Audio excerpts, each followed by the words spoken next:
poison but tasty. People say run, don't walk away. She's sweet but a psycho, a little bit psycho. At night she's screaming, mama, mama, mama. Halo, perkenalkan nama saya Bernadetta Rusnati Korman. Saya kelas 10K. Pada video kali ini, saya akan menjelaskan materi tentang GLB atau gerak lurus beraturan. Selamat menyaksikan. Pengertian gerak lurus beraturan atau GLB. Gerak lurus beraturan atau GLB adalah keadaan ketika suatu benda bergerak dengan kecepatan yang tidak berubah atau konstan. Jadi, GLB adalah ketika jarak dan kecepatan benda selalu konstan. GLB ini dimulai dari suatu keadaan di mana benda telah mengalami gerakan sebelumnya. Gerak ini sendiri merujuk pada perubahan posisi objek dari titik awal ke titik akhir. Dalam GLB, benda bergerak dengan kecepatan konstan dan tidak mengalami percepatan. Dengan kata lain, nilai percepatan pada objek yang mengalami GLB selalu 0 atau A sama dengan 0. Ciri-ciri gerak lurus beraturan. Yang pertama, kecepatan konstan. Benda yang mengalami GLB bergerak dengan kecepatan yang tidak berubah sepanjang waktu. Kecepatan benda selalu sama dalam setiap titik lintasan.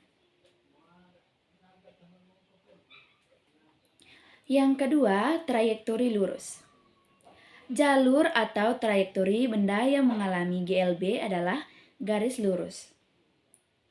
Benda tersebut tidak mengalami perubahan arah selama gerakan berlangsung.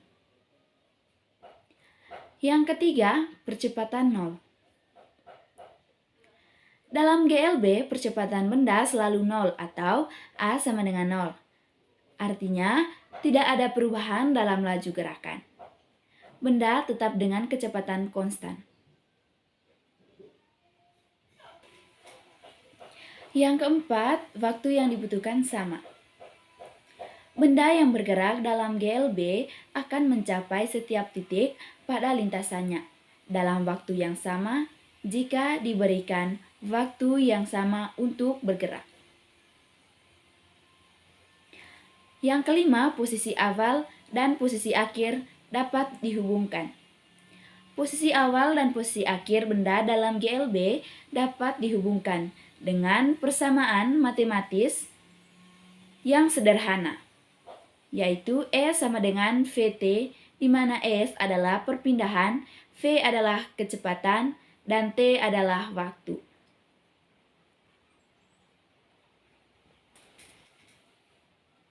Rumus GLB.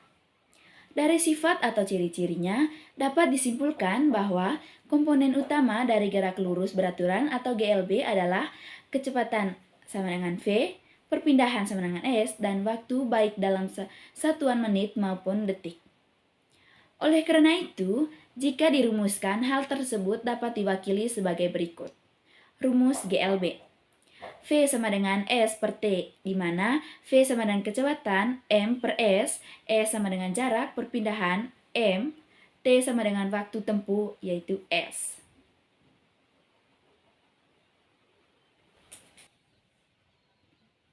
Grafik gerak lurus beraturan.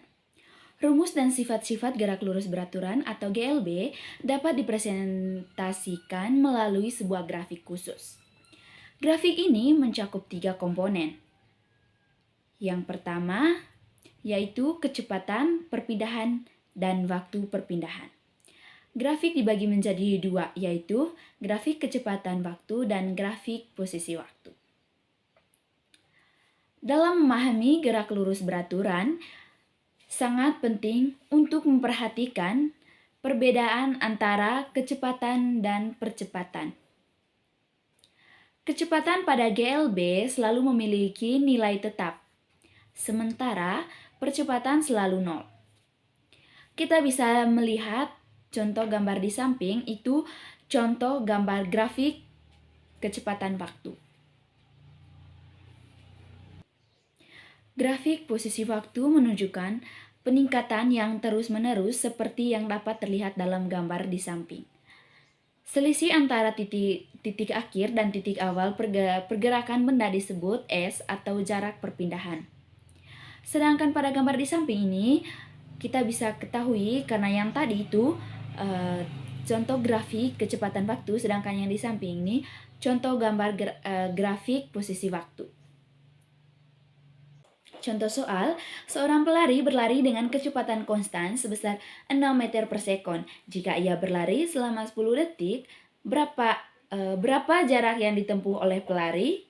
Jawabannya, untuk menghitung jarak atau sekon, kita dapat menggunakan rumus GLB. Seperti yang kita ketahui, S sama dengan V kali T. V sama dengan 6 meter per sekon, T sama dengan 10 sekon. Maka S sama dengan 6 kali 10 sama dengan 60 meter. Jadi jarak yang ditempuh oleh pelari adalah 60 meter. Sekian saja pembahasan materi dari saya. Terima kasih.